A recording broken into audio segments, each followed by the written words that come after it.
This podcast is sponsored by Demode Records. Welcome to a Fish Out of Water podcast. This is your host, Richard Altman. Today, we are interviewing Richard Wright. This is part 2 of 3 of this podcast. Can you tell us about the Peel Commission? I mean, we have the whole history, over 2,000 years of history of different peoples coming into lands. And the British wrote a report called the Peel Commission. Can you tell us a bit about that? Yeah.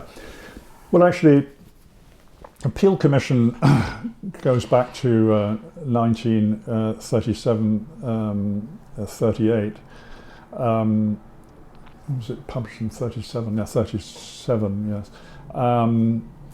And actually I studied this quite intensively because I've wrote a novel recently called The Triangle of Death, which exactly covers the period. It's a historical novel, but it covers the period between 1936 and 1940 when the British mandate was still in operation. The British ran Palestine, but there was an upsurge in disturbances and violence quite strongly during this period.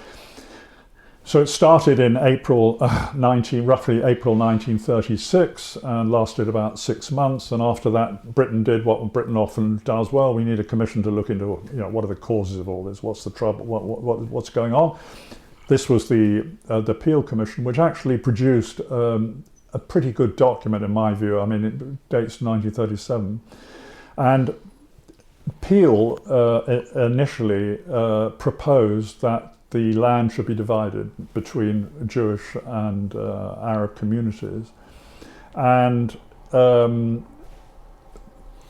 did a sort of tentative effort at how that might look. And then subsequently there was a second commission called the Whitehead Commission, which looked at whether this was feasible or not. And one of the conclusions they came to, the subsequent Whitehead Commission, was that it was not feasible because of the interlinking and intermingling of the two communities. So it was dropped. Now, of course, when one thinks back 90 years, which is roughly when this was, if that had happened, maybe obviously circumstances would have been very different. But in the end, the idea of a partition was dropped. But in any event, the Arab communities never accepted this because they said, this is our land, it's Jewish immigration that has changed the ethnic composition of the land.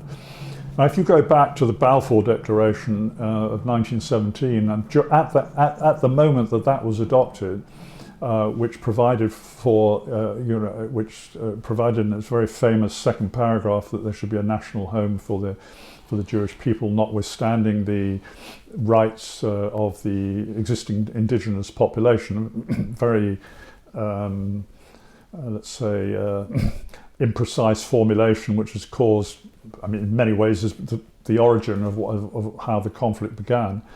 But if you go back to that, at that time, the Arab population of British Mandate Palestine was about 7/8, something like that, of the population was Arab, and 1/8 was of Jewish origin. But that changed because of Jewish immigration increased thereafter, and it was certainly accelerated in the 1930s. Britain was giving out permits, if you like, rights to immigrate, about 60,000 persons a year, but there was also illegal immigration. But of course, this was all happening during the pressure in Europe coming from Nazism and the anti-Semitic attacks on Jewish population in Eastern Europe. So that, this was a sort of inexorable increase which caused a change to the composition of the population. So around about the Peel time, if my recollection is correct, there were roughly 30% Jewish population, 70% Arab. But it was never accepted, and there was no partition agreement. So the Brits were then faced with an upsurge again in violence, this time even more strong than in the past, which went on for about a good year and a half. before the Britain basically doubled down and it brought in a very large military force. I think it was up to about 10% of the entire British army was sent over to Palestine to quell the disturbances, which were focused, in many areas, but there was a sort of triangle, which is why my book's called Triangle of Death, between Tulkarm and Nablus and Jenin, which is, even today, is actually an area of a lot of disturbances. Jenin particularly is an area which there's been a lot of conflict between the IDF and the Palestinian population. Anyway, so there was a lot of disturbances, aggression, violence. The British introduced capital punishment under a military tribunal, and took a very robust stand against attacks on them. Important to clarify that the Palestinian Arab attacks were more against the Brits, as the occupying power, not so much against, although there was some internecine conflict between Jewish and Arab communities, it was more aimed at the Brits. And I mean, this was a very violent time, and it really sort of set the stage for what came afterwards. The conflict sort of subsided as the Second World War took place. So between the period 1939 and 1945, it was relatively quiescent, but then of course it reignited thereafter. But what happened during this period was very important, I think, and some of the techniques that the Brits employed have also been employed by Israel and the IDF subsequently. For example, blowing up homes of alleged insurgents, and capital punishment. We have just recently, in the last few weeks, an Israeli legislation which will provide for capital punishment for terrorist-related crimes for Palestinians, but seemingly not for Jewish Israelis. So there's this, that you see sort of history repeating itself. There's quite a good film about this called Palestine 36 that some of the viewers may be interested. That's doing the rounds at the moment and won some awards, but it's basically covering the same period. So it was a dangerous time, and there's a lot of testimonies about this, and I was very fortunate to have some time to read into all this stuff. I found it fascinating. Did you go on location?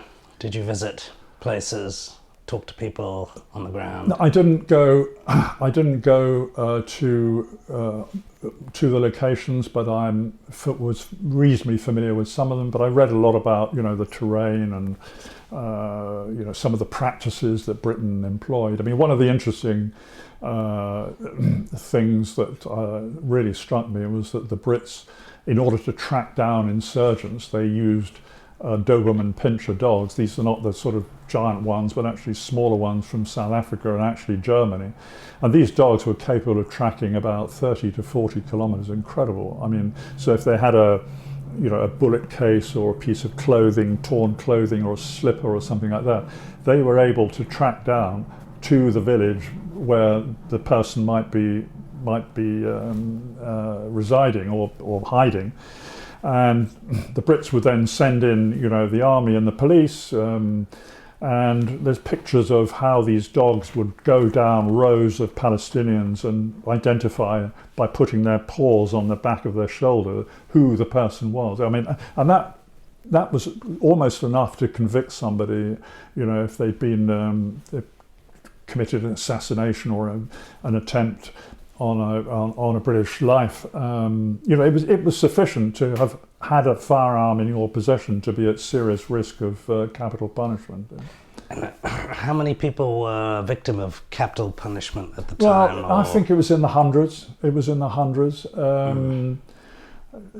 think it was about 120, 130. It's not that lot, but I mean, obviously, it certainly had a dissuasive effect.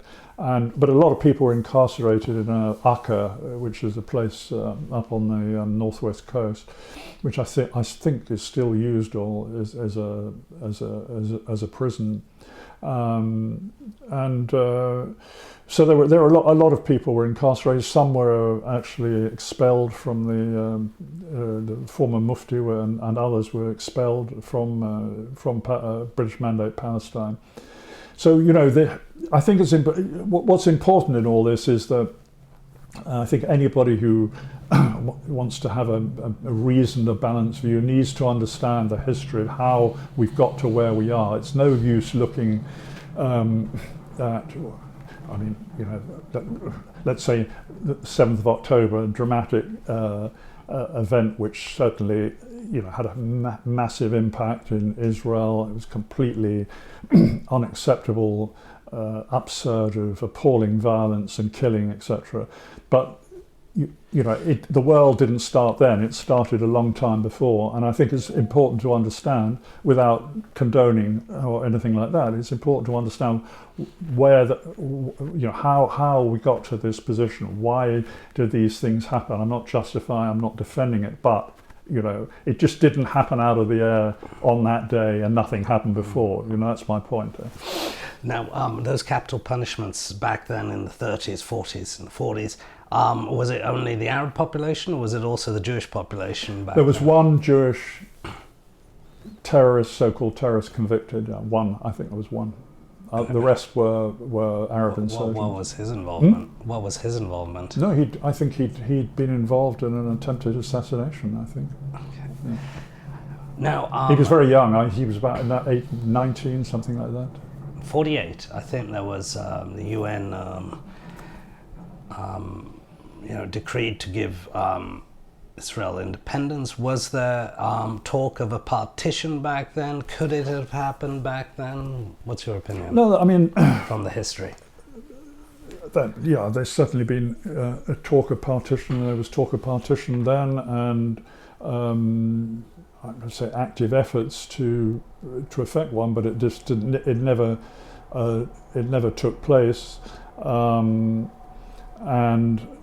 The original UN partition proposal foresaw that, if I remember, 55% roughly of British Mandate Palestine would be awarded to the Jewish communities and 45% to the Arab. And this was actually, just in terms of the numbers, a very unfair balance in terms of what the population was. But this then became, after the conflict in 48-49, 78% under Israel and 22%, and Palestine, frankly, de facto now it's 100-0, because Israel's the occupying power throughout former British Mandate Palestine. But so, the original partition formula, if you like, which was, in my view, already unfair, became even more unfair as a result of the conflict and the creation of this 750,000 refugees who were expelled from their homes. What happened afterwards is again a result of all that. I'm wondering also what drove sort of Jewish nationalism and seeking a homeland and Zionism was a visit from Hitler to visit the Mufti in Jerusalem. Do you have a recollection of that? I think it was. I don't think Hitler went there. I think the Mufti went to Hitler. In Germany. He went to Germany. Yeah. No, which is not a wise move at all. No, I mean, look, we know the reasons why these events happened. I'm not defending it at all. I mean, it's a very unwise thing to do. There'd been a long-standing Zionist project which goes back to the end of the 19th century, early 20th century. And of course, the pressing case for a Jewish state or a state of Israel was obviously very strong after the war and the horrors of the Holocaust, which undeniable and appalling. But that being said, we're not now in a situation where we're any closer to finding a solution to accommodate both communities. In fact, I would argue, regrettably, that we're even further away than we were even when I was working on it, 10 years ago. I find it very distressing that this is the case, but it is, and I just don't see right now the political will of the parties or the international countries that must have huge influence, above all the US, but Europe as well, to try and drive a solution through. And certainly I think in Israel the views have changed. People don't want, my understanding is people are certainly not favourable towards a two-state solution, whereas they might certainly probably more favourable to it in the past. The current government certainly isn't. And we have, the spectacle of large numbers of settlers roaming around the West Bank, essentially taking land and annexing more territory, which is not a solution to, it's going to facilitate finding a solution to the conflict. And Palestinians are being subject to, I would say, more and more draconian controls. There was also recent cases of land in so-called Area C of the West Bank being land registration process taking place, which would possibly open up more land for settlement. New administrative arrangements in Hebron, which also threaten to change the current arrangements to the detriment of the Palestinians. Now, people who implement these sort of ideas are, creating conditions which are not going to lead any closer to a solution of the problem and the coexistence of two communities. It's rather the reverse. And there are people in the Israeli government, Ben-Gvir, Smotrich, amongst others, who certainly take a very, I would say, extremist view on what the future of the Israeli state looks like, which is not one that sees any position for the Palestinians that they could live with. I'm gonna quickly see if there's anyone that wants to ask questions, and thank you very much.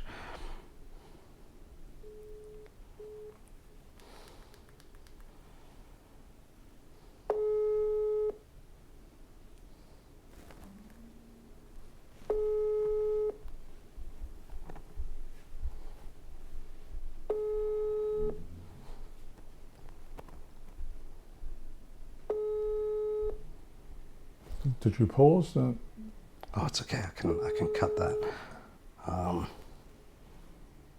No, it's still running.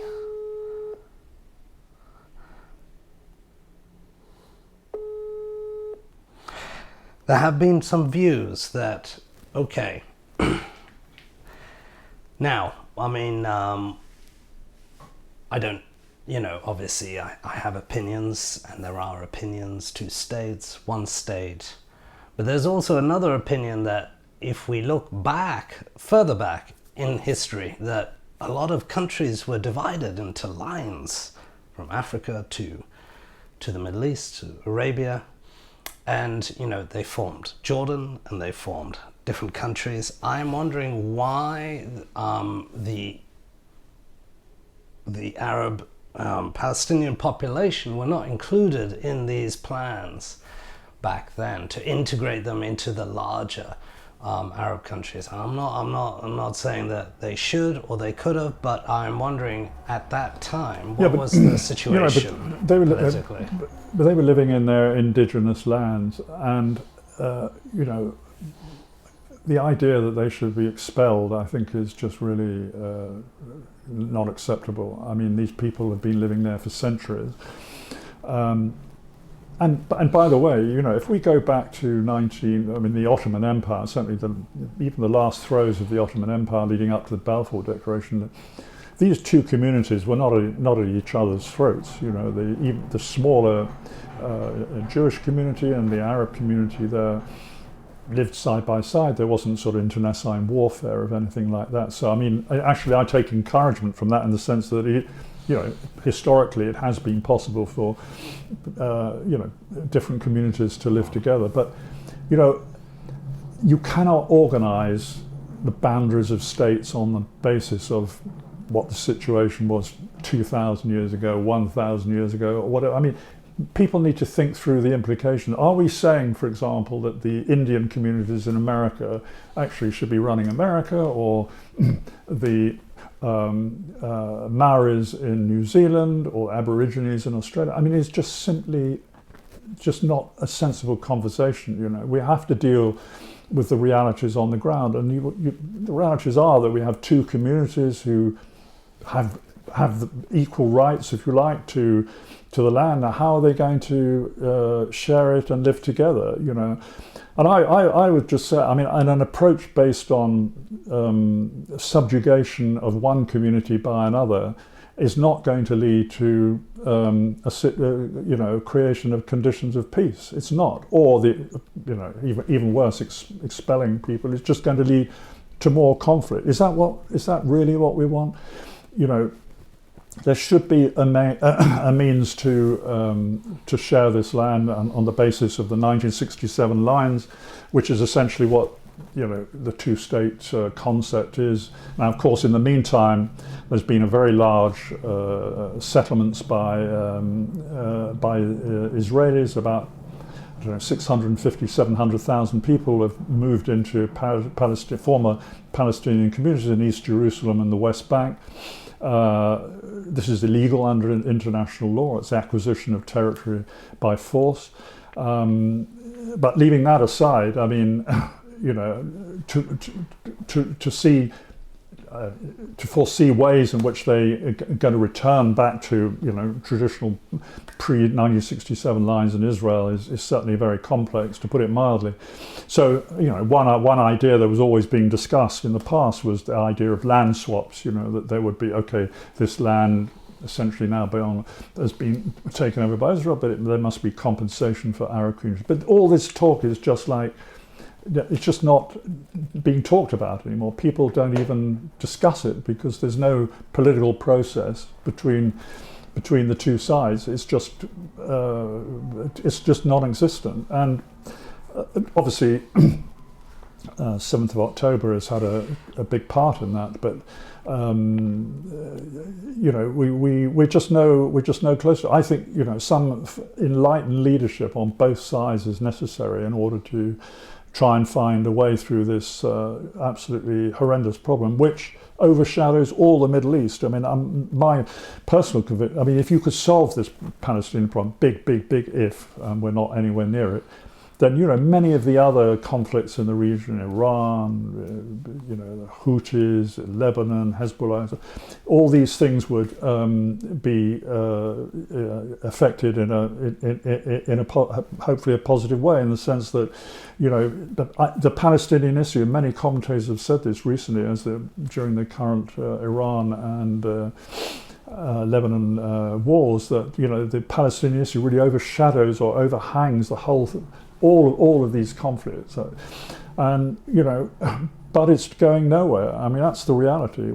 It's just going nowhere, and I think this is very distressing for people like me who believe in two states and want to see the two communities live side by side in peace and security.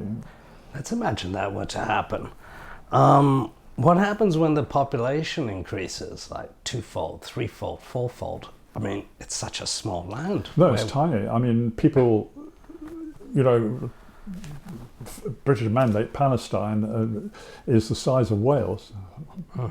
To make your point, I mean, that's not just a problem for Palestine, but also, in other countries of the world. I mean, I think I would say let's try and sort out the political problem first, and then we'll worry about the other parts that come after. But I think the two populations are now roughly equal, right? In if you take the Gaza population, the population of Palestinians in Israel and in the West Bank, and Jewish Israelis, it's roughly the same. So, they should have equal rights, I would argue. Thank you for listening to a Fish Out of Water podcast. This is your host, Richard Lippman. Should you have any questions, comments, or suggestions, please get in touch. This podcast is sponsored by Demode Records.